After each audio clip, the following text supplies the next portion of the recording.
Հարգելի հայրենակիցներ, հայ առաքելական Սուրբ եկեղեցին, մեր 1700-ամյա ազգային ինստիտուտը, մեր ժողովրդի ինքնության հենասյունը, հայ մարդու պաշտպանության և աջակցության կարիք ունի։ Վաղը ես և իմ ընկերները լինելու ենք Էջմիածնում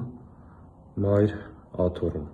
մեր ներկայությամբ, մեր զորակցությունն ու աջակցությունը հայտնելով Հայոց Հայրապետին և Մայր Աթոռին։ Սիրելի հայրենակիցներ, կոչ եմ անում և խնդրում եմ ձեզ վաղը այցելել Էջմիածին, այցելել Մայր Աթոռ, մասնակցել ժամերգությանը և ձեր ներկայությամբ, ձեր մասնակցությամբ, ձեր զորակցությունն ու աջակցությունը հայտնել Հայոց Հայրապետին և Հայ առաքելական Սուրբ եկեղեցուն։